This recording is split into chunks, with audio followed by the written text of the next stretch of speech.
Welcome back to Tab. I'm so glad that you are here. So wonderful, so wonderful. Thank you for spending time with me. Today I will add to the topic of last time around suicide ideation, and how to not kill yourself is actually really what it's about today, because that is the title of a book that is written this year, 2023, by Clancy Martins, and it is by far the best book that I've ever read on suicide. It's a long one, but it's a quite of a quick read. I did it in one weekend, and I will give you a pre-taste. Actually, I'm gonna quote him a few times, but just to lay it out there. Page 45, he says, "Part of wanting to be lost, maybe hoping to be found, part of the need to abandon oneself, maybe a longing for rescue." I experience that for sure, and I appreciate the complexity. I love complexity. But before we dive into his book, which we will for sure, first we'll go back to some Freudian perspective on suicide, and then we will get to my story, today's theme, if you will, on adopting my son, or giving my son up for adoption to another family. And I will tell you shortly about it, and with as much personal distance that I need, which is, I mean, I think I mentioned this before, that some people in the past have reacted strongly to when I've shared this. For example, by asking why I didn't try harder to keep him, my biological son. And I think also I can talk about it a little bit detached, because otherwise it gets very personal. And I think the detachment can somehow be a problem to some people. But the thing is, I of course have cried a lot about it, but a lot of the tears has not only been mourning, it has also been self-hatred, blaming myself for what has happened, hating myself, hating my life, hating everything. And that's why I actually don't associate necessarily tears with this subject as a good thing, because when I've shared it with many people. It's not a secret at all, this adoption. And some of the times where I've shared it with new people, I have burst into tears. There's no right or wrong in this, but when I reflect on it, it has been because I've been really ashamed about it. And so there's not only this one action that I'm sharing about, there are a context, and there are so many other dynamics in operation in that context of wherever you are. And I'm specifically thinking about sharing it in religious groups. So it has its own set of logic and a lot of focus on family values in those settings. And I'm just not personally a match to that. So I hope you accept the way that I speak about it, and I'm also just sharing a little bit, and just because I think it's so important to talk about. I have shut it down several times throughout the years, trying to move forward together with my two children, but it doesn't feel right to me not to talk about it. I've had to not talk about it in order to protect myself, for sure. And in my life as it is, I don't feel any need to talk any further about it. So, but I do when I'm making a podcast like this, where I'm saying, let's let it all out there, let's talk about taboos, then this is absolutely the biggest one of mine, because I've not met anyone in this position of not only having given your child up for adoption, but have done it voluntarily, and not being from a third world country. I mean, I should add that I didn't give him up to adoption blindly. I couldn't do that. It was a consideration, but I couldn't do that. So it was this synchronistic meeting with a family, a mom, who desperately wanted a third child. And it didn't even happen like that. Oh, you want a third child? You can have mine. It's not like that.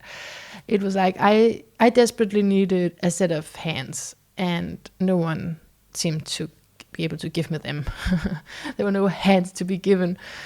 And I asked for help, and this family, this mother came and said that she could, take care of my youngest child sometimes, if to help out. And so it happened really gradually. So that's also, I think, an important piece to the context to understand it, that I wouldn't just have 3 children and then one day I'll just be like, oh, one of them, let's put them up for adoption, because then that sounds, I think, more cold-hearted than the actual truth of it. Just saying. Okay, so the suicide theme, the romanticizing of death, the wanting to get out of my own life, it has just always been there for me. I remember a Western movie.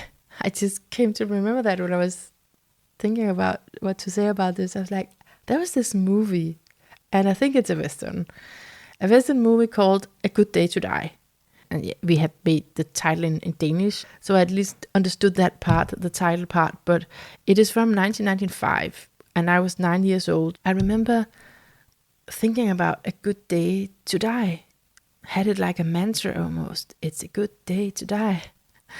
Oh, little child, It touches my heart to remember that little child who could think something like that and who could be very drawn to the idea that today, this is a good time to die.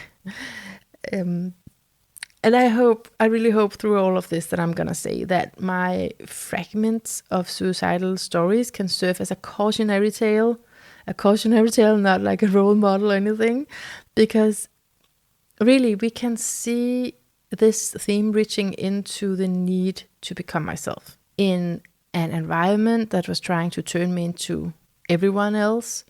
In the last episode I mentioned that because I was not all embodied, centered in myself, connected to myself, then maybe the suicidal theme, it's just a thought, it's just a reflection. But so maybe the suicidal thing, the thing about wanting to get out, not be here anymore, can be seen as a protest of being that way in the world.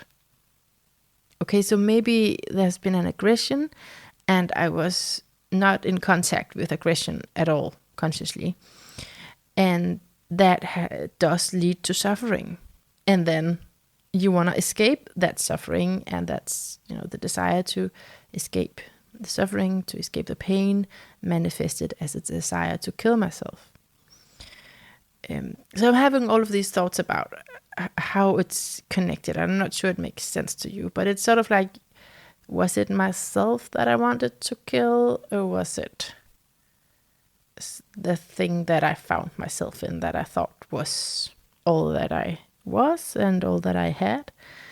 So yeah, and even though I can find many good explanations like this, and I enjoy deconstructing, building it up, looking at it from different angles, I know that there's just no philosophical argument that are of use when we are in despair, because then it's the primitive instinct, and you're caught up in the fight of your life drama, if you will. So, but something I feel for sure is that there was a desire in me to die, but there has always been competing desires. And again, I just in the moment was identified only with one desire. So yeah, that's the same when I say, you're caught up in the fight, you're caught up in your primitive instinct, you're in despair. That's the same as saying I was identified with this only one thing, and that in the suicidal situation or period of your life, that has to do with the willingness to die, the willingness to end. So, yeah, I guess the competing desires showed up in, life had to move on most of the time. A lot of time I dropped out of different things that I was doing, but somehow life did move on. So yeah, and we're gonna come back to that in the older text. I'll go back to that. But so for me, it has been a situation that I couldn't solve. And in more recent years, it's not very long ago, there has been homelessness for a long, long time, many years, not being able to provide for me and my kids. And when I look back at the most recent suicide longing, because like I said last time, it's a long time ago since I actually attempted suicide. I didn't do that after I had kids, but the longing has been there after. And when I look at that, what was that long? I remember lying at the floor crying at my ex-husband's little apartment with my 2 kids and just not being able to figure out how to lift myself up. What I remember is the shame, the humiliation I felt for not having a place that I belonged in, that I could be in, not being smart enough to have made an insurance, and finding myself in such a vulnerable place, and how that led to more dysfunctional relationships. So really, why did I want to die? In this book by Clancy, he quotes William Sturon, who says that the greatest fallacy about suicide lies in the belief that there is a single immediate answer as to why the deed was done. I think is related to something that is not exactly you. It's not your essence. Okay, so it's important to notice also a difference between killing yourself and wanting to die. So I have mostly wanted the latter, but it kind of just implied the violence of the former. And if it was easier to die, probably more people would have taken that solution. That's something Clancy says in his book. Given that we have this preconceived conviction in favor of death. But you don't just die, right? You have been killed. If it's a suicide, then you have been killed and you have also murdered. And this is where it clashes with the religious worldview that I have been in.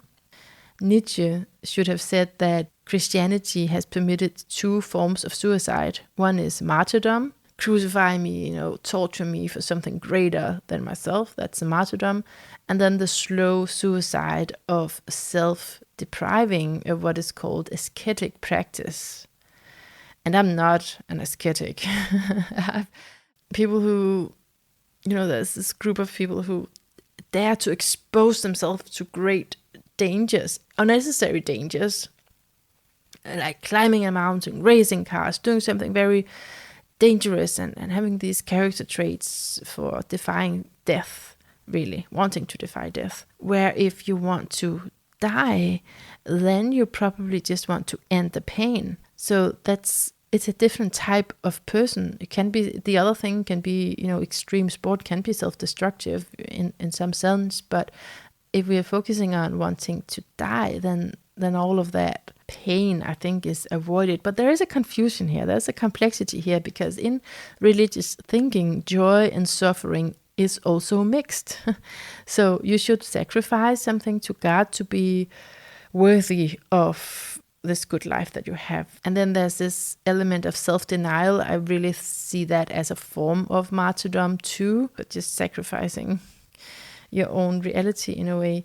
And if you can't do that, if you can't add ear, if you can't do what the religion is set up for you to do, then you find yourself with some kind of self-punishing guilt, meaning you have internalized the external message, so you need to obey your own conscience, and in order for the suffering not to be there, self-punishing guilt, and your conscience is set up to forbid any pleasure in life. So again, it really, in some way, it makes sense that if my mind is made up to deprive myself of any opportunity of pleasure, then anger and violence in the suicide can be directed towards not so much the self, but the idea that the personality has around the self. It's not my essence that it's directed towards, because my essence would be lit up with pleasure, but the thing that is protecting it, I guess. Maybe it could be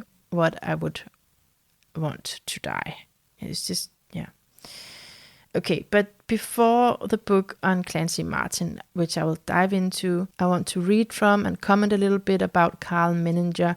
And because I borrowed these two books, I couldn't get a complete episode ready before I had to return the book. So I've recorded these quotes and some comments to it like a week ago. And let's start by listening to them now. Karl Menninger, in 1938, Man Against Himself, page 4. Whether, as I suppose, this would perplex a visitor from Mars, it surely must amaze anyone who assumes, as perhaps we all do at times, that human beings want what they say they want: life, liberty, and happiness. The doctor, for example, pursues his daily rounds in the steadfast belief that he is responding to the call of those who would prolong their lives and diminish their sufferings. He comes to place a great value on life and to assume that his is a universal attitude. He is at tremendous pains to save the life of a single insignificant child or a single useless patriarch. He subscribes naively to the almost truth of the dictum that self-preservation is the first law of life. He feels himself a savior of mankind, a bulwark against the hordes of death. Suddenly, or perhaps gradually, he becomes disillusioned. He discovers that patients often don't want to get well as much as they say they do. He discovers that their hovering and solicitous relatives often don't want them to get well either. He discovers that his efforts are combated not alone by nature, bacteria and toxins, but by some imp of the perverse in the patient himself. An old professor of mine once remarked that the physician must devote most of his efforts toward keeping the relatives from killing the patient, and then trust God, occasionally the surgeon, for the rest. But the skillful physician really does more.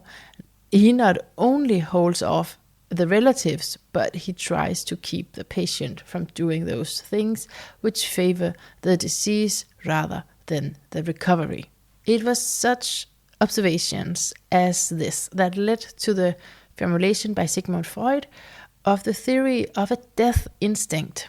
According to this concept, there exists from the beginning in all of us strong propensities towards self-destruction, and those come to fruition as actual suicide only in exceptional cases where many circumstances and factors combine to make it possible. But the question arises, if some great impulse toward death dominates all of us, if at heart we all want to die, why do so many of us struggle against it as we do? Why do not all of us commit suicide, as many philosophers have advised? In some ways, it seems more logical to investigate why anybody lives in the face of the difficulties, both external and internal, than to prove why we die, because not all people do continue to live, and all do ultimately succeed in dying. In other words, why does the wish to live ever, even temporarily, triumph over the wish to die? Freud makes the further assumption that the life and the death instincts, let us call them the constructive and the destructiveness of the personality, are in constant conflict and interaction, just as are similar forces in physics, chemistry, and biology, to create and to destroy, to build up and to tear down.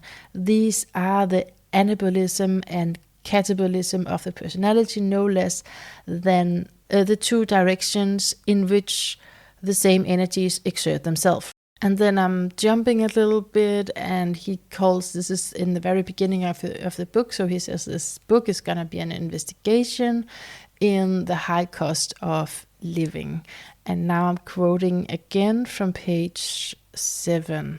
When a weasel, a mink, gnaws off its own leg to escape from a trap, it does so far as we can judge, consciously and deliberately, and accepts, so to speak, the full responsibility for the self-preservative self-destruction. Okay, so is it to preserve or is it to destruct? In this case, it's both.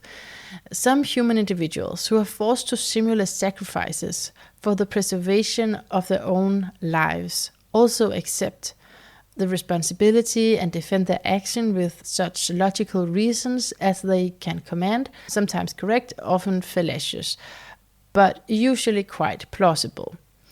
This includes those whose suicide appears quite reasonable. The quiet taking of poison, for example, by an aged man dying of painful cancer, but it also includes such attenuated suicide as is represented by asceticism, martyrdom, and many surgical procedures. In other cases, the individual accepts the responsibility for the full self-destruction unwillingly and only in part, and makes no attempt to explain or defend it, so that the acts seem purposeless, as, for example, the slow ruin of a life by chronic alcoholism or morphinism. Still others can be recognized in which no responsibility for self-destruction is accepted. The responsibility is projected upon fate.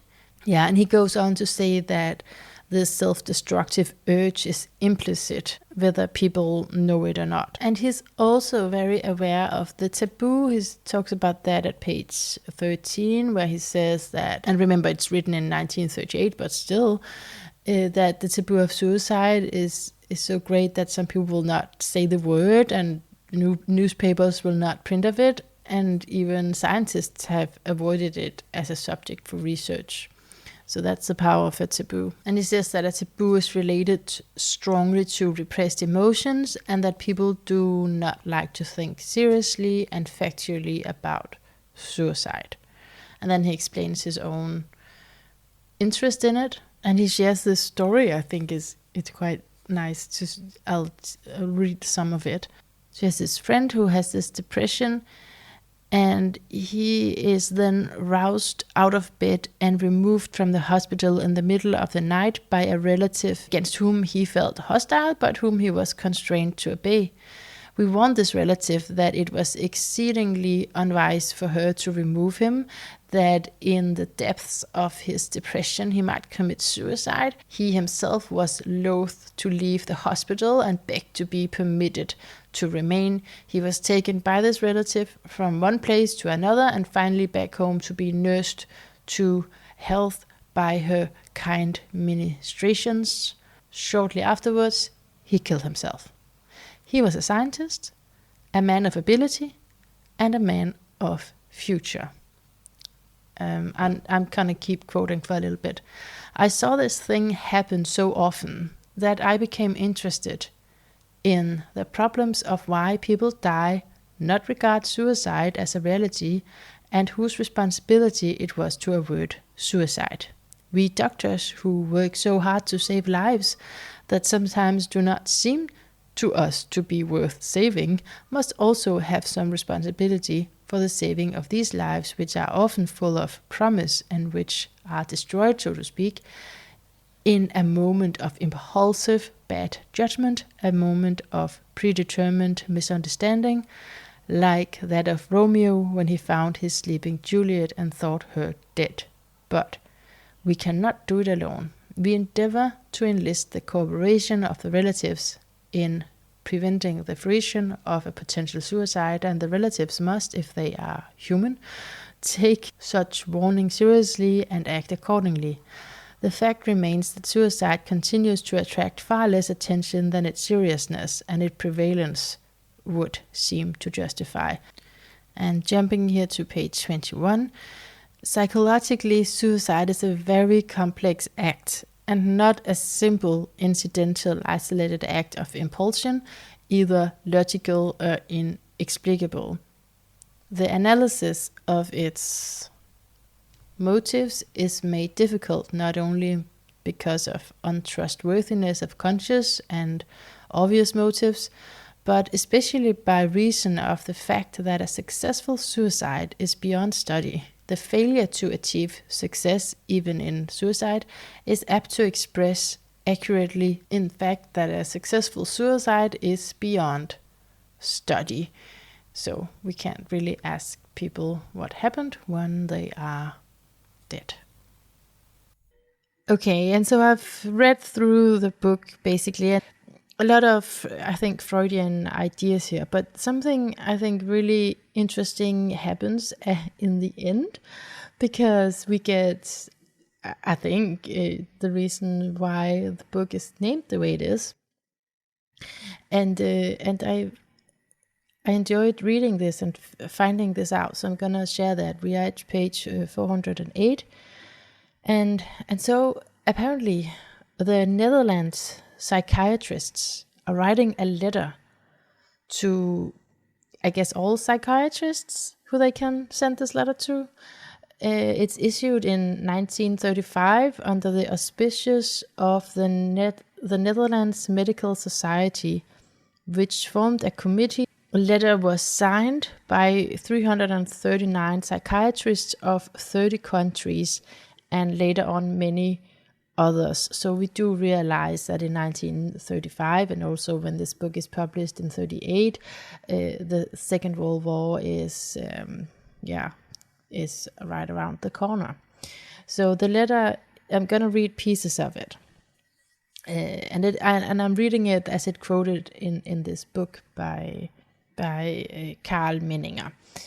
We psychiatrists, whose duty it is to investigate the normal and diseased mind and to serve mankind with our knowledge, feel impelled to address a serious word to you in our quality of physicians. It seems to us that there is in this world a mentality which entails grave dangers to mankind, leading as it may to an evident war psychosis.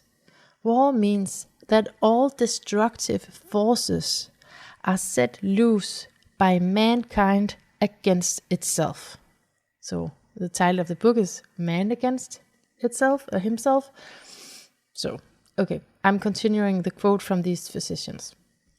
War means the annihilation of mankind by technical science. As in all things, human psychological factors play a very important part in the complicated problem of war. If war is to be prevented, the nations and their leaders must understand their own attitude toward war. By self-knowledge, a world calamity may be prevented. And then they have these long sections of, well, I think it's three sections here around things. I'm gonna read a little piece of it. The unconscious desire to give rein to the primitive instinct, not only without punishment, but even with a reward, furthers in a great measure the preparedness of war. It should be realized that the fighting instinct, if well directed, gives energy for much that is good and beautiful. But the same instinct may create chaos if it breaks loose from all restraint, making use of the greatest discoveries of the human intellect. It is appalling to see how little the peoples are alive to reality. Popular ideas of war as they find expression in full dress uniforms, military display, etc., are no longer in keeping with the realities of war. The apathy with regard to the actions and intrigues of the international traffic in arms is surprising to anyone who realizes the dangers into which this traffic threatens to lead them. It should be realized that it is foolish to suffer certain groups of people to derive personal profit from the death of millions of men. We come to you with the urgent advice to arouse the nations to the realization of fact and the sense of collective self-preservation, these powerful instincts being the strongest allies for the elimination of war. Yeah, okay, I got a little carried away, I think, reading all of that. But, oh man, it's just so inspiring and appealing that psychiatrists could rise up like that and take a collective responsibility. Where are the voices of psychiatrists now on a collective level? Where is someone who's trying to get different countries to sign this thing that they did? That's so cool and so important, and so why not? Like, that's so obvious to do that, because of course we participate in a greater scheme than just our own. But then what we don't have, many of us, is a framework within which to identify whatever it is that's going on inside. And if we don't know what's going on inside, then yes, we can be swept away and we can get into all sorts of trouble. And they also talk about the death instinct again, around this unconscious primitive drive or instinct. And it becomes so obvious with war, right? Because it's so out there, it's completely externalized. When I've been reading these old texts, then I'm also, of course, aware that we've moved along in the history of psychology, and we have new, more modern views on things. I have this thing for reading something old. Today we speak a lot more on trauma, adaptive survival styles, and to be securely attached. You have traumatized parents, and of course these things are just gonna go in loops for generations. But the idea is that when a child's protest is not attended to, there is an even stronger energetic activation of arousal and inside. And what to do with that arousal on the inside for a child? It turns into anger, it turns into rage, but the child cannot be aggressive towards the caregivers that they need love from. It would threaten the attachment relationship. You talk about that anything that threatens the attachment relationship is actually split off. And so aggression, anger, is directed towards self, towards the child, rather than this is unfair, you're not giving me what I need, right? And so in trauma, in newer trauma literature, we talk about how that it has survival value to be able to turn your anger against yourself, because this splitting off has actually helped us with early trauma to survive. It's the thinking of, my parents are not bad, I am bad. And always like sending it inside. And even if you could see, this isn't about me, my father is just an asshole, or he's just like really mentally ill, then as a young child, you can't really think like that, because it's too much to carry for a young child in that situation. So it's better for a child to feel like they have done something wrong, actually. And when they have done something wrong, they can feel that they are in a position to also fix it, rather than giving completely up and just, like we're talking about today with the suicide. That would be, just, okay, I agree, I shouldn't have been born, goodbye. So the strategy here, and a way to identify oneself as bad, is in a way also giving one some hope, because then you can maybe do something about it. Now, I'm not saying this is great as an adult, not at all, but just saying that it is a survival mechanism. So and so these are some of the thoughts that are more modern on this topic of, I think, also why you potentially want to kill yourself. But that is only my thought. I don't have that from a book, I don't have that from anything. That's just my thought, that if you have this protest inside, you turn it on yourself, and then in the end you might just annihilate yourself. And also in the end you cannot do this life without your right to exist, and without your right to have boundaries and say no. And in a way it's like you're already dead like that, because you have that physiological dysregulation, you have the collapse, and you're not in contact with who you really are. So it brings suicide so much to the forefront. If you're not in contact, you're not allowed to be in contact with your anger. And like it says in the old text too, it's super important not to eliminate the anger. It's to see it as an important way to access your life force. And these concepts have different names, and I think it's pretty much on point with the old thinking around death instinct, self-preservation, when you have that some kind of shameful identification, and then you also have your life force, and you have something that keeps you going. Yeah, so this is a huge topic. I just wanted to read a little bit also from a book published in 1967, but it's really a symposium from 1910. So we are actually further back than Karl Menninger, at least the publication.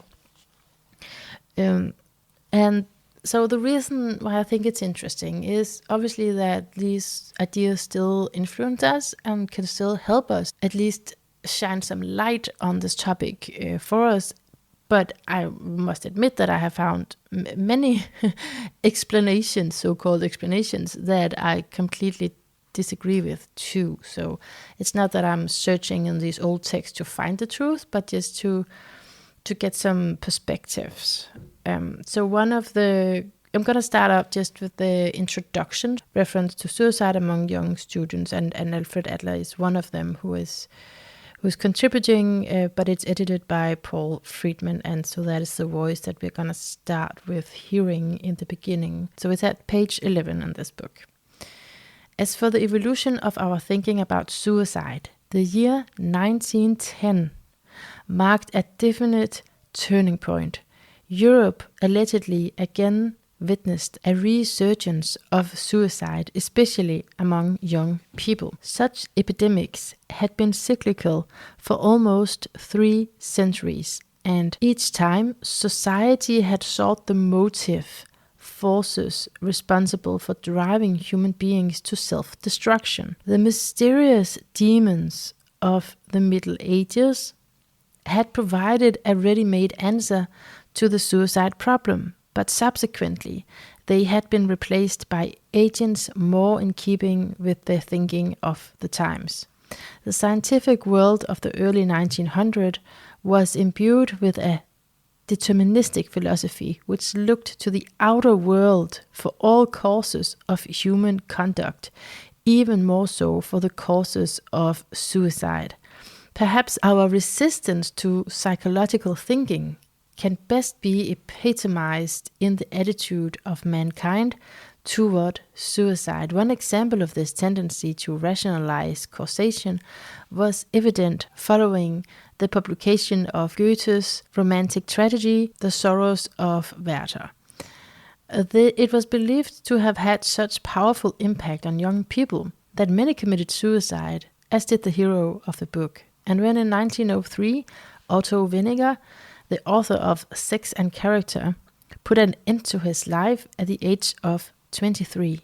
After completing the monumental work, it was again presumed that he had instigated a wave of suicide among European high school and university students. Thus the schools became most vulnerable target for public attack, and pedagogy was made the scapegoat for the self-destructive acts of young people. Challenged by such accusations, the educational world began a vigorous fight to defend its dignity. The teachers turned to science and to the social behaviorist for rescue. The symposium of 1910 was a most eloquent attempt to provide such an answer. It concerned itself with suicide of adolescent students. The main reporter was Professor Oppenheim, a teacher of classical languages. It is perhaps pertinent at this point to survey briefly the general cultural climate in which the symposium took place.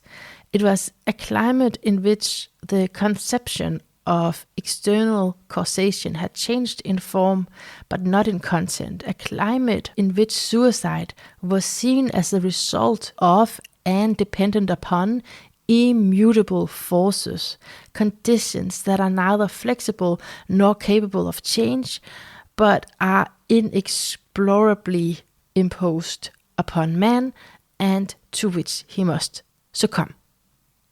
It was a climate over which the spirit of Montesquieu and his L'Esprit de Louis, I don't speak French, still hovered. a climate in which suicide was believed to be caused by cosmic factors, an opinion not altogether alien even in the mid-20th century. Such views of suicidal acts as being wholly contingent upon external causes unrelated to human will had led certain authors to attempt to formulate the laws governing suicide.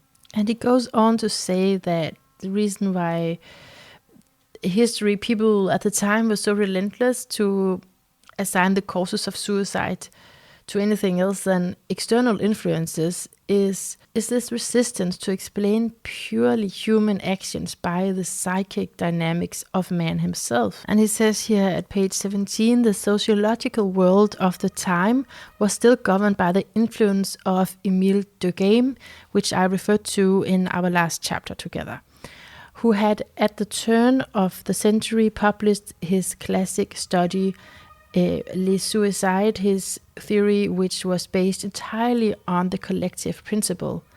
The concept of social suicide rate can be summarized very briefly as follows. 2 fundamental tendencies, which are inherent in any group, a collective agency, create the conditions responsible for the phenomenon of social suicide, the tendency to integrate its members into a whole and the tendency to regulate their feelings and their behavior. Any over-intensification or weakening of these tendencies results in a specific type of suicidogenetic current, and the intensity of this social current determines the suicide rate of the given society or group. The very consistency of his conception, in which everything is reduced to the single factor of social element, led Durkheim into the pitfall he was bent on avoiding, unaware that his own view had become as one-sided as those he criticized and rejected. So he speaks on about Durkheim, and then he says, this then is essentially the climate in which the symposium of 1910 took place. So here's a quote from William Stegel, who's then quoting someone called Dr. Stelzner, who's actually proposing this in 1906. Okay, so the quote is, no matter how much we may try to categorize suicides, for example, into the mentally healthy or mentally ill, according to the nature of the psychosis or the triggering cause, there is, with one single exception, a characteristic shared by all, a general diminution of psychological capacity, an inability to use the will, the understanding or the imagination to conceive of alternatives, or a change in the intolerable situation, and to use this alternative to tear oneself away from the suicidal obsession. It is not only the superior strength of the obsession, but the failure of all contrary concepts that play the decisive role. In somewhat the same sense, Goethe puts the words into the mouth of Werther, nature finds no exit from the labyrinth of confused, contradictory forces, and the human being must die. And basically, the authors go from the whole social understanding to more of an individual understanding that even though suicide has social preconditions and social consequences, it needs to be understood in the context of the individual. And at page 120, this is Alfred Adler, he says, the idea of suicide arises under the same set of circumstances as neurosis, the neurotic attack or psychosis. Suicide and psychosis, like neurosis, are the results of the same psychological constellation which is brought about in the case of those so disposed by a disappointment or a humiliation which rekindles the feeling of inferiority from the days of childhood. Both suicide and neurosis are attempts of the overburdened psyche to escape the recognition of this feeling of inferiority, and therefore now and again they appear in a social form. In other cases, it is a constitutional factor, the strength of the aggressive drive, or the force of example that points the way. The results of heredity can be prevented in the same way as manifestations themselves through psychoanalysis. Okay, and I really want to get into also this book on suicide from actually 2023, but I just want to round it off. It's so interesting, I think, diving into these older texts. So this is from the very end of the book, and it's written by Professor Freuder said. I think it has been transcribed. I'm not sure. It must have been transcribed actually.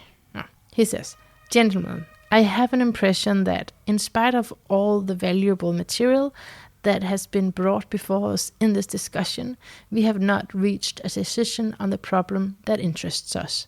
We were anxious above all to know how it becomes possible for the extraordinarily powerful life instinct to be overcome, whether this can only come about with the help of a disappointed libido, or whether the ego can renounce its self-preservation for its own egoistic motives. It may be that we have failed to answer these psychological questions because we have no adequate means of approaching it. We can, I think, only take as our starting point the conditions of melancholia, which is so familiar to us clinically, and a comparison between it and the effect of mourning. The affective processes in melancholia, however, and the vicissitudes undergone by the libido in that condition are totally unknown to us, nor have we arrived at a psychoanalytic understanding of the chronic effect of mourning. Let us suspend our judgment till experience has solved this problem." I like that. We need to experience some more so we can solve our problems. Yeah, so really interesting. And now I will dive into a newer book, and you'll be told all about it in just a moment. Yep, you're back to present time, whenever that is, when you listen to this podcast. So it's so interesting with different sides to wanting to die, wanting to live, the desire for life, I think, can also be found in the collapse, because it's a necessary, it's just a function of not being able to really live. It's just what I think about it. What do you think about it? What do you think when you've heard me Danish, English read all of these texts? I hope you got some of the meaning of it. And also, when we don't have suicide thinking, what about the self-destruction part of this? That is really interesting. Why do you want to ruin it for yourself? People also call it self-sabotage, right? What is that? Because self-destruction is to engage in conduct where you are in despair, and that conduct will hasten death. It will bring you to your end sooner. That's a way of killing yourself indirectly.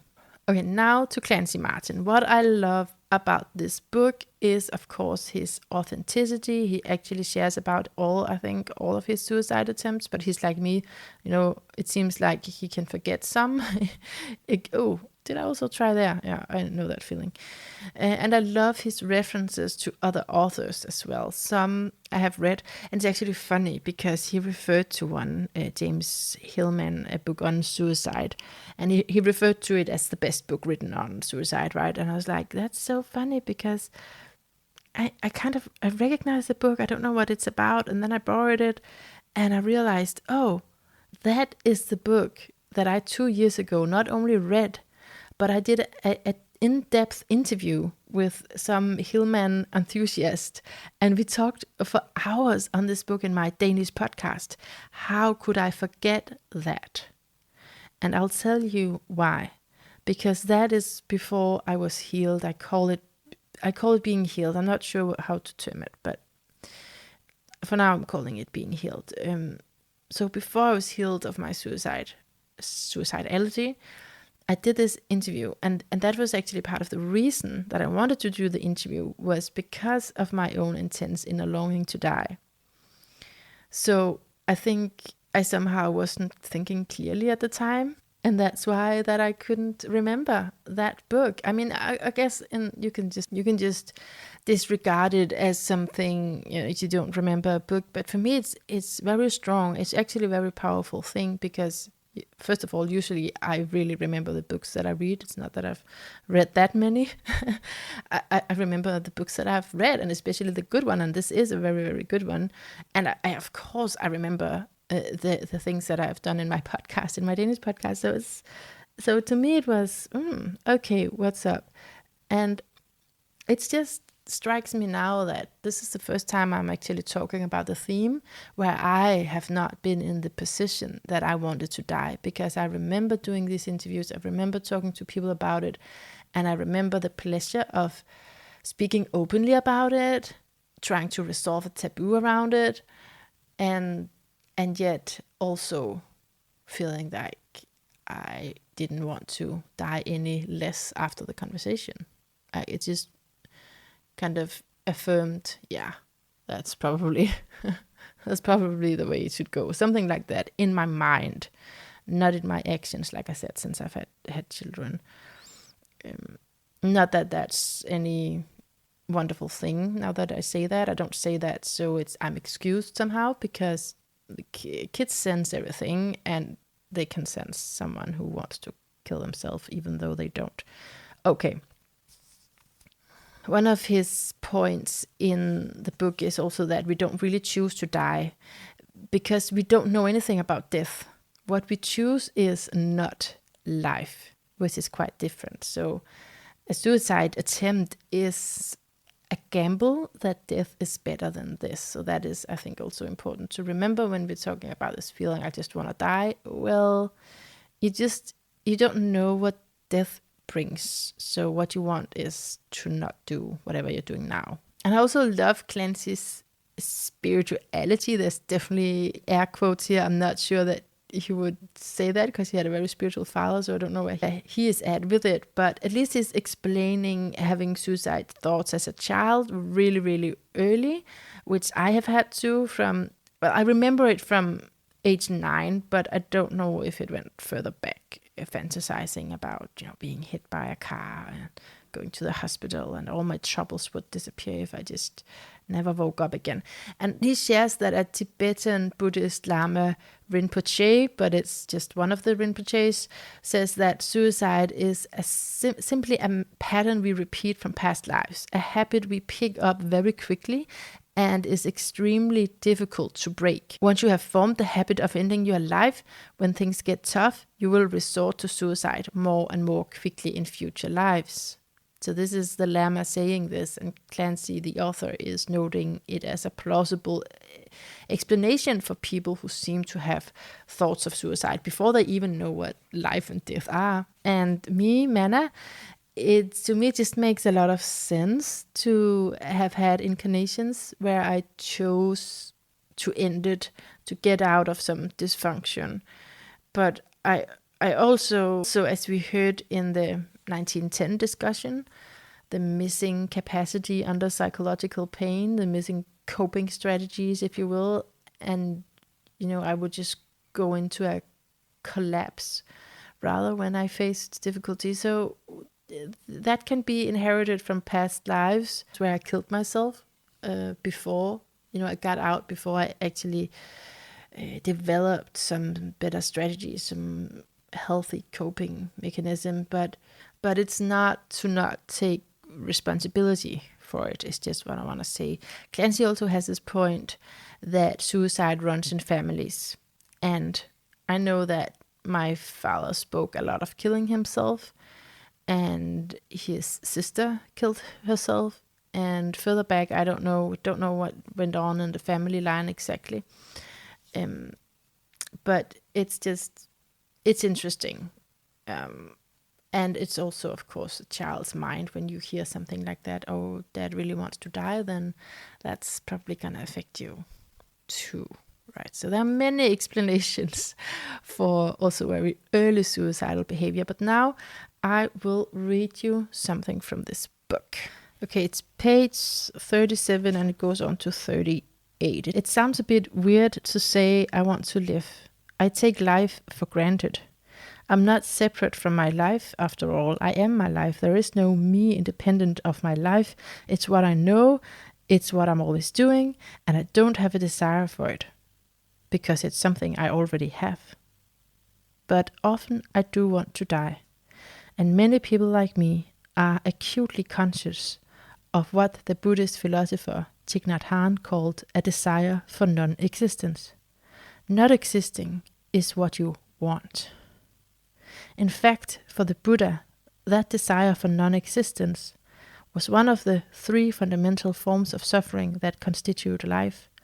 The other 2 are the suffering that comes from the desire for physical and emotional pleasure, along with the disappointment and pain that accompany those desires, and the suffering that comes from the desire for life itself, which is always slipping through our fingers. People attempt in many ways to annihilate the self, at least on temporary basis. The heavy use of alcohol and other drugs is one of the most obvious, but many people who want self-annihilation, like me, make the assumption that dying is the surest way to get what they want. By contrast, the vast majority of thinkers who discuss our relationship with death, and even more writers who address the subject of suicide, take it for granted that human beings have a fundamental aversion to the thought of dying. It sounds plausible after all. Most of all don't want to think about death, neither our own nor that of those we love. Death terrifies us. It seems a bit weird then to imagine that the desire for self-annihilation might be a common aspect of human psychological experience. And I'm jumping a little bit. Some years ago, immediately following one of my suicide attempts, an irritated friend told me, if you were really serious about killing yourself, you'd be dead by now. After I told another friend about a recent attempt to slit my throat, he asked me, well, but what kind of knife did you use? And it's true that one of the most annoying and devastating, really, questions a person can ask a repeat attempter like me is, why haven't you succeeded in killing yourself? It's a fair question, if not a particularly polite one. It's not very polite. We attempters know what people are implying when they ask that, and one response I could give is that, like most things, suicide is harder than it looks. As with most things, the majority of successful suicides practice before they succeed. So he continues on really with great points, great analysis, I think, of both, doing it, being an attempter, like he says, and also people's reactions to it. But I wanted to gather his points on actually how not to kill yourself. He spreads out these guidelines throughout the book. So this is just me piecing something together from all of what he's said. He mentions also exercise, and I just love the way that he says it, because I think it's the first one that I read who's doing exercise exactly for the same reason as me. That is out of fear of my own brain, simply to be depressed less and less often. So I work out really softly, and my main motivation is my mood. So I found someone who I can relate to around that. I think most people have like a weight loss goal, some other moral view around it, and for me it's really I began because of mental illness, and of course I've not been able to keep to it every single time that I should. Because, it's difficult. But I have now trained myself up to have a routine that I really appreciate. So anyway, here goes a list of things that I feel like he says is a way not to kill yourself. See the humor in difficult situations. And I actually found that point too in older texts. So to not take life too seriously is actually creating resilience. He also has a huge focus on doing nothing when you really want to die. Do nothing about it, and if it's really bad, then just postpone it to tomorrow. I can always kill myself tomorrow is a mantra in this book. So another thing you can do is go out, get fresh air, walk outside. That's basically my exercise right there. That's the secret part of what I'm doing. That's really it. Go outside, get fresh air. Go for a walk. And then he says, let yourself have these suicidal thoughts without actions. He recommends breathing meditation, And he also recommends not to go too much into the on and off, good or bad, because that's a way of controlling. So really just allowing the thoughts, and to, when you can, get it out, because nothing haunts us like the things we don't say. And just a comment here from me, Mannah, that this is, I feel exactly what he's saying, but there are some polite secrecy here. And not just because of the social stigma that if I say I feel like killing myself, that's going to be weird, but it's also seriously really heavy for people to carry. Also therapists, also people who pay a lot of money to do it. I no doubt burden them if I say, I plan on doing this. This is where I'm at. I'm going to kill myself. And let's say they go one weekend and they can't stop thinking about it. Could they have said more? Should they have reached out? It has practical consequences when we share about suicidality. But he does repeat this point, and in another place he says that saying it as truthful as you can is what's going to keep you alive. And I do appreciate that a lot, to be truthful where you can. So, but yeah, it is, again, it's not so simple as I just feel that concludes it. The truth, if you really want to die, then that becomes complicated to put on someone else. And we know that the responsibility is mine anyway. So, but that has been a big struggle for me when I've had the suicidal thinking. I can't really share it. And when I have shared it, I've regretted it because I've saw the pain on the other person. But that's just my comment here. Okay. He also has a point to, when you are in crisis, stretch your perspective. I like that phrase. Stretch your perspective and discover what can contribute to your flourishing and what interfere with your flourishing. He says, I have to think of myself like the plants in my garden, which grow or die depending on the sun, the soil, the water, their location. So this idea of flourishing, so stretching the perspective, that's if you have a limited, you can't, this is all you can see, this is the only solution, like to stretch your perspective and figure out what brings you, I guess, energy. And then he also says that it's not helpful for someone to ask, why did you do it? But rather ask, what made you think suicide was appropriate or even the only option? I really like that. If you can hear the difference.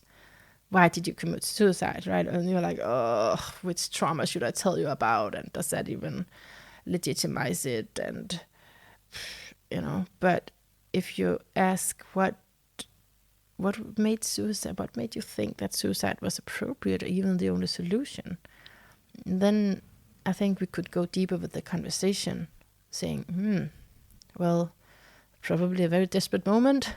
And then we become much more clear that it's not this thing that is constantly, but you could zoom more in. That's just my thoughts around it. Last thing that I've written down that he says is that Clancy Martins says is that when we suffer, we don't have to freak out. We don't have to feel like something is broken. We don't have to try to fix anything, and we don't have to judge ourselves. And actually I want to read a little bit from that page where he says that. That's 310. I'm not an expert in Buddhism, and regardless of the status of the third noble truth and the end of suffering, we can make our own suffering worse or better depending upon how we respond to it. And in this context, I find one teaching of the Buddha is especially helpful, often called the two darts. Here the Buddha explains that we experience suffering, that's the first dart, and then we react to the experience of suffering, making it much worse, the second dart. And then I'm gonna jump a little bit.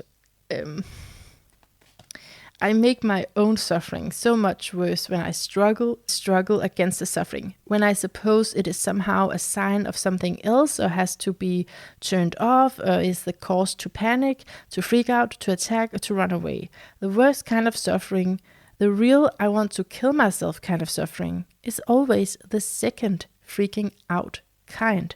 Sometimes it manifests as self-loathing. Sometimes it manifests itself as anxiety or despair. Sometimes it manifests as terrible claustrophobic panic, but it is the second dart, not the first. How much did you love that?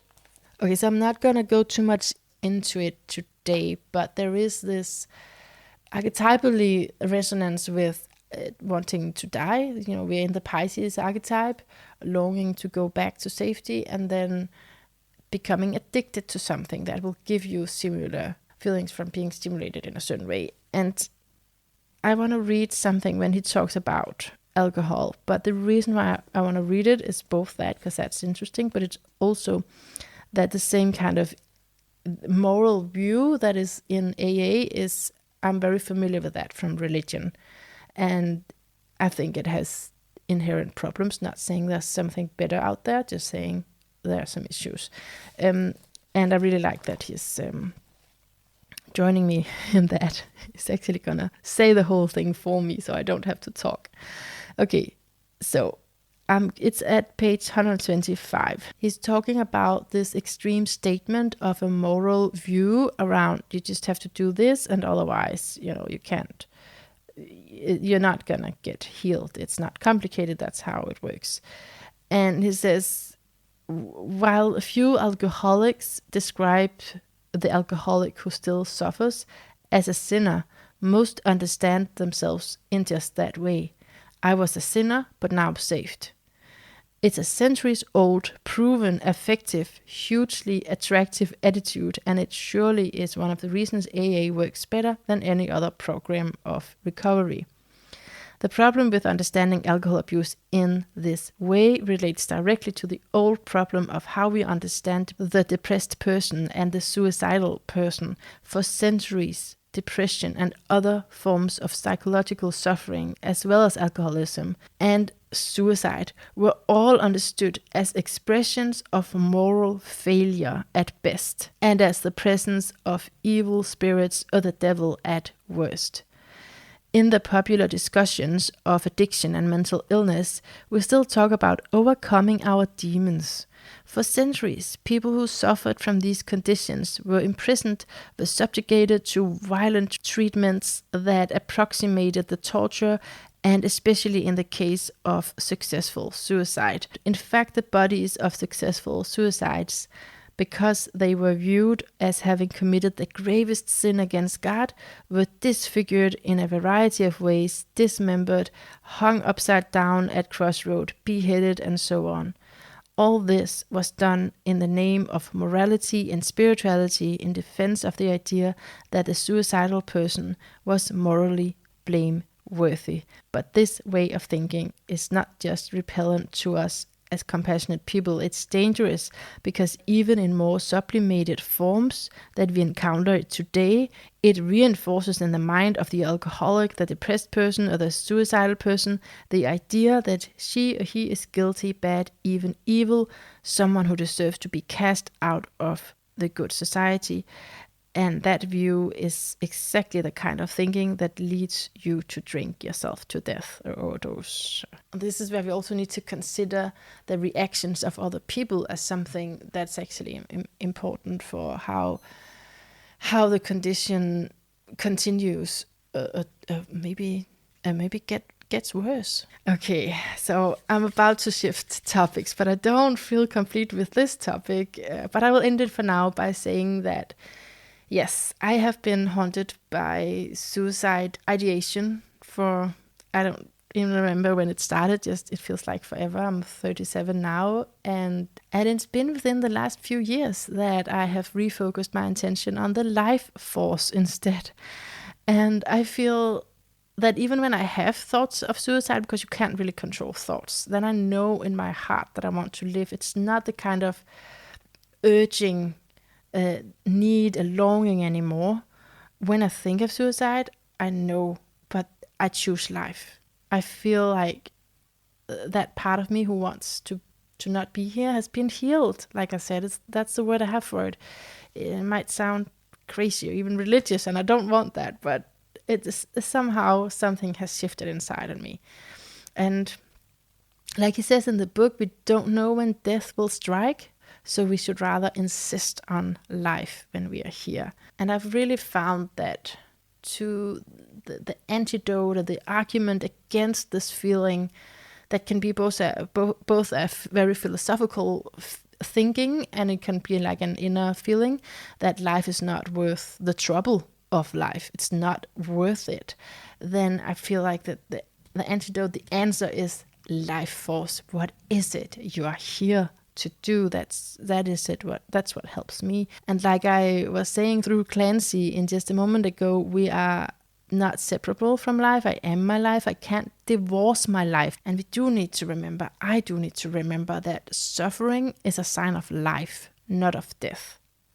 And really relate the suicide tendency to a younger part of you, perhaps, trying to solve the problem. And maybe now you know more, maybe you have grown emotionally, gained more emotional creativity, I believe he says in the book. And so there are other ways to deal with the whole thing that's going on now. And in terms of astrology, it's really the Pisces. I would love to see Clancy Martins' chart, but I don't know how I should contact him. But Pisces is definitely that. And then but it has to be together with Pluto somehow, because and I have that too in my chart, and it can be lived out wonderfully. You have to remember that it's not like, oh, then, self-destruction, but that might be a step on the way, because you do need to face a lot of darkness. So, but once you have that, then the capacity for healing is also great. Okay, so I would love to hear from you if any of this had made personal sense to you. I don't wish it for anyone, suicidal thinking, attempts, whatever. And I don't think it's cool that I've had this, because, after I read this book, I was like, oh, I'm joining the club, I guess. But and maybe I have joined the club of some kind of confessional public, but and I think it is important to talk about. I'm not gonna not join the club. I want to talk about it, and I want to make sure that we don't pathologize a lot of these psychological tendencies. But then also, it's not something that I think is cool. Like, I have a tattoo on my arm that I want to show you or something. It's not like that. It just is. And because it is, I think it's important to talk about. All right. So we're moving on to the theme of adoption. And let me say just a little bit today, and we'll see if we can dive more into it. What do I want to say about this theme? I've been wanting to talk about it actually in front of groups. I've been wanting to speak about it in relevant organizations here in Denmark. I've asked them if they were interested in some kind of presentation. I've offered that, and I've not been, no, just no. They have not been interested in it, and I don't know if the topic is too uncomfortable. It's not me who have gotten another child, but I've given away a child. So that position, is that too uncomfortable to listen to? Or are people personally ill-equipped to understand the choice that I took when I was 25? I mean, that's why I want to speak about it, right? Is to help, help you understand that. Maybe a little bit, you don't need to understand anything, but it would be nice if more people were open to this choice in a way. So maybe there's still this doubt that, is she insane? Because I've definitely struggled a lot with that. And I've shared this publicly, so I know a lot of reactions. I've shared this publicly to different Danish media for a long time ago, and since 2016. And I've never ever experienced that it was a benefit to me in any way. Never. It's not like, oh, I shared this, now someone is offering me something and you can go speak here, or someone has an interest in you. Not at all. Even there was a short program in a Danish TV where this chairman of an organization for mothers said something to me through through the screen while I was in the studio. And I tried to reach out to her afterwards because I was like, oh, maybe we can, connect. Maybe I can come speak at some time, or maybe, it was just nice to have your support. And I wanted to connect, and that was not possible. So I don't know what it is.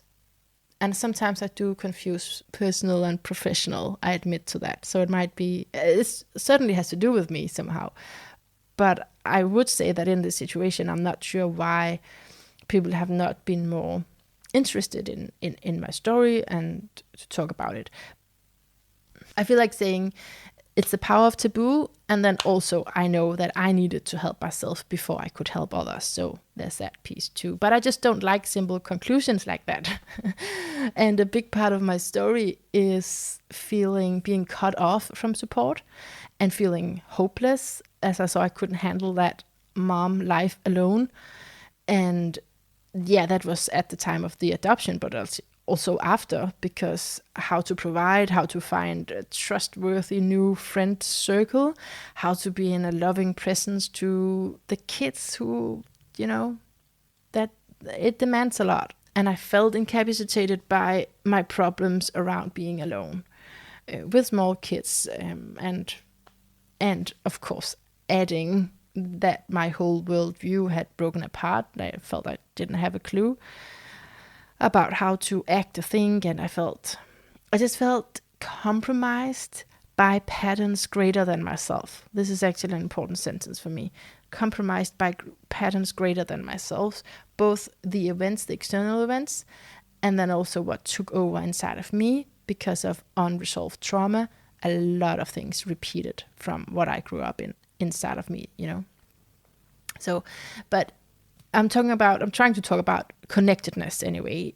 And I'm not afraid to say that breaking up with religion, breaking free of family, connectedness, it played a big factor in why one of my 3 children now is not legally mine. He's in another very loving, very safe family.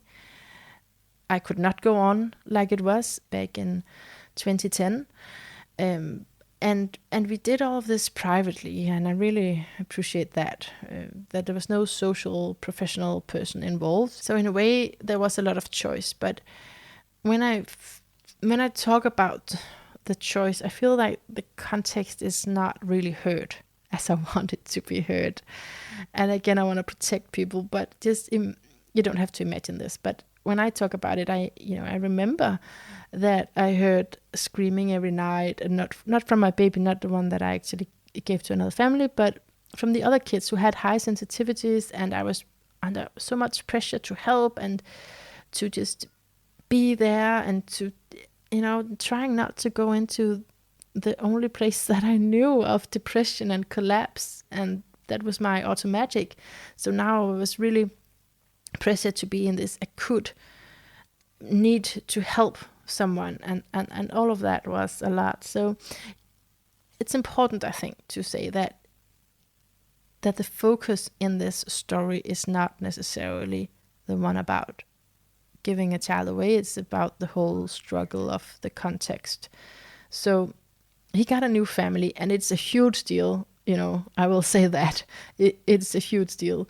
But I still, in that situation, I still had to find a way to survive with my 2 kids. And there was all of that pressure. So, but I felt, he was the sweetest thing. He was the sweetness that I should have enjoyed. That's how I felt.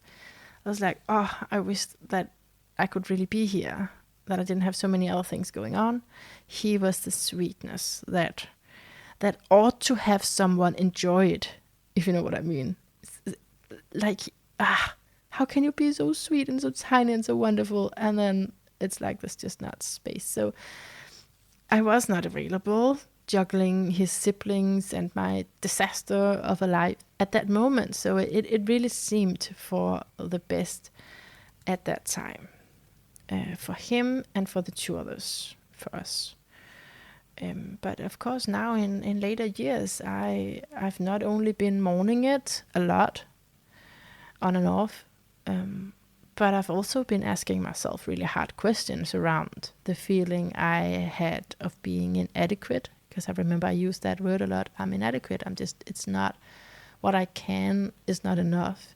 And I've been asking myself, both the feeling of being inadequate, the choice to give my baby to another family, was that part of my self-destructive patterns, the death instinct? Or maybe it was part of what I knew of how to do, to be in complete collapse in the face of difficult situations. And there's definitely some shadow material there to investigate, but my position remains, and that's actually why I want to speak about it in front of people too, because I really think that it should be recognized as something you can voluntarily choose.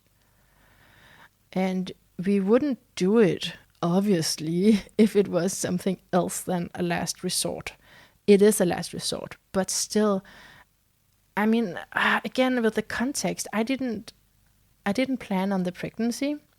So he was almost 9 months old when I gave him up for adoption, but I'm just going back in time here, that when I did get pregnant, the hospital appointment was booked, but I just had to bail on it. I couldn't terminate the pregnancy. And that, again, you can also investigate, was that for religious reasons? Because that did play a role. Even though I had left the community, I was still very influenced by religious thoughts, obviously. And maybe it was something else. But the truth is that when this little wonderful light and incredible love came into me, this baby, his environment, his future environment, was not ready, was desperate, in panic, overwhelmed, even before he came out. So fast forward again, I ultimately feel like someone who's still just learning to crawl when it comes to really living in a connected way.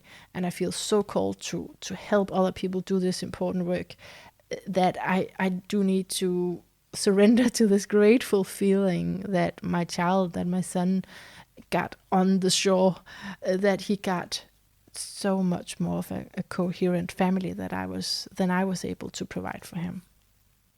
Now, this family is still in the fundamentalist religion, so I'm not saying it's picture perfect.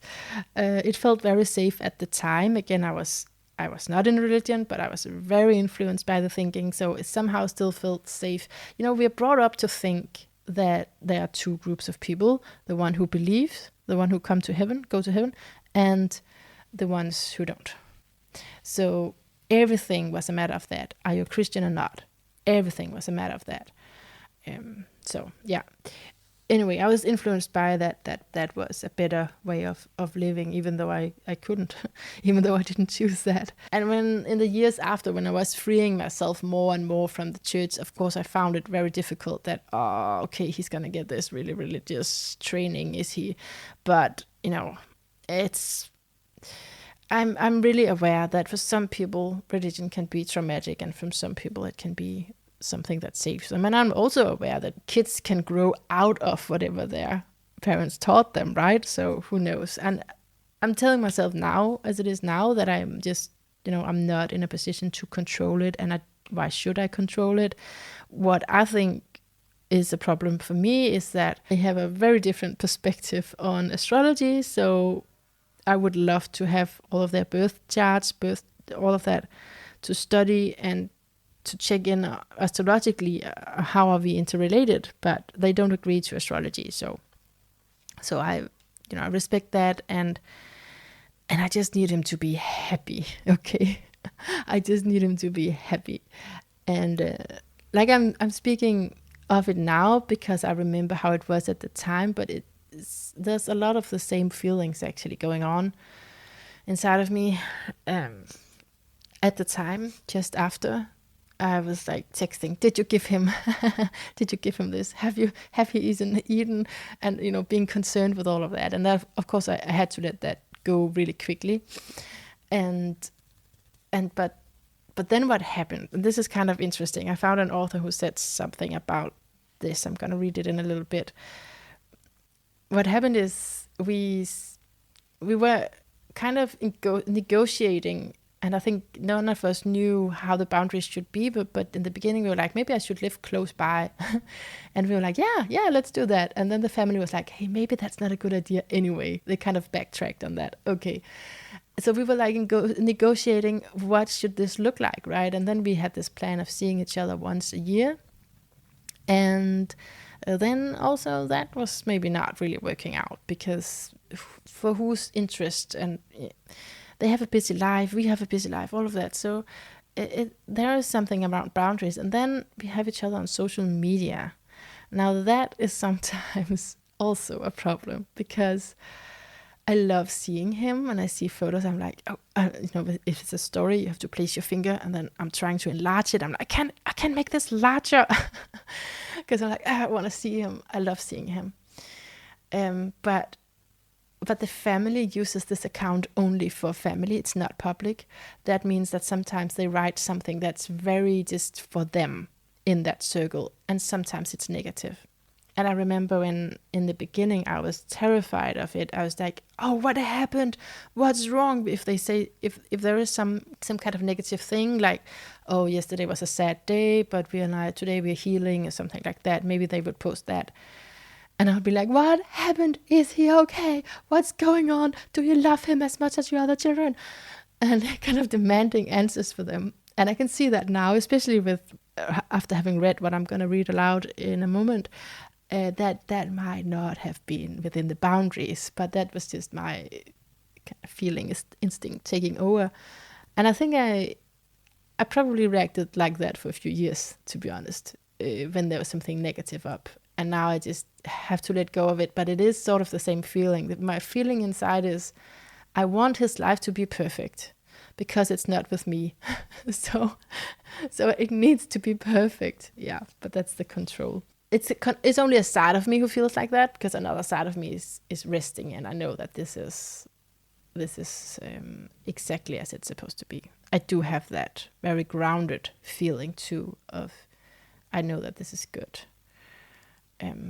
But if I could choose, all my children's lives would be perfect. Yeah, that's gonna be a struggle if you are determined on that. So I'm not. Okay. Abby Goldberg, she is one who writes about adoption, and it's actually more around LGBTQ adoptions, but I've just taken out some quotes that are relevant in my situation too. First off, she explains what kind of paths there are to adoption. So let me read it. There are 3 primary paths to adoptive parenthood. One common method of adoption is through the child welfare foster care system, which involves the adoption of often older children who have been removed from the birth family by the state. A second method is domestic private adoption, whereby parents use the service of an agency or search independently for a birth mother interested in adoption and hire an attorney or agency to complete the legal processes. And that must have been the one that we used, even though it was a little bit more strange than that. Okay, the children adopted via domestic private adoptions are usually infants. A third adoption method is international adoption, adoption from abroad, which is usually coordinated by an agency that helps parents navigate the legal process. And then she comes to this. The notion of boundaries has always been important in adoption, where boundaries refer to the sometimes vague limitations of engaging for adoptive and birth family members. So the limitations of engagement for adoptive and birth family members. Even when adoptive parents support the idea of openness in relationships with birth family members, they face challenges in navigating boundaries and contact. For example, research has found that in negotiating the level and type of contact that they will have with their birth mothers, adoptive families sometimes experience anxiety about the possibility or perception of the birth mother overstepping her boundaries, while simultaneously they want to express gratitude to her for placing her child with them. And even when adoptive parents feel positively towards the birth parents, they still may experience challenges. They may desire less or more contact than birth parents seem to desire. Yeah, so this was actually interesting to read because it's like, oh, that's exactly what I was feeling into. So I'm about to conclude this chapter and I've run out of notes. This is what happens every time. I'm like, oh, I didn't write any more down. Now what to do? And I know I didn't exactly give you a timeline of the whole adoption story, but I think it involves too many people in order for me to do that here publicly. But I can conclude by saying that all of that, those, let's say 30 years, I was 25 when this happened, and at least up until 30, I was struggling with what I've been saying around not, but I didn't know it. I didn't know it at the time. That's maybe the biggest problem, right? That I did not know I wasn't embodied. I didn't know that whatever I felt was my choice was ruled by conditioning. I know it gets really complicated when we talk about choices because we are so easily manipulated. But at least there is this philosophy within astrology too. You may have heard around Saturn return, and up until that stage, actually, a lot of your choices is based on conditioned patterns, unconscious. Well, you can call it the shadow, but it's at least something that you're not aware of, and that makes you do things in a certain way. And it's definitely possible. I'm not saying this is for everyone.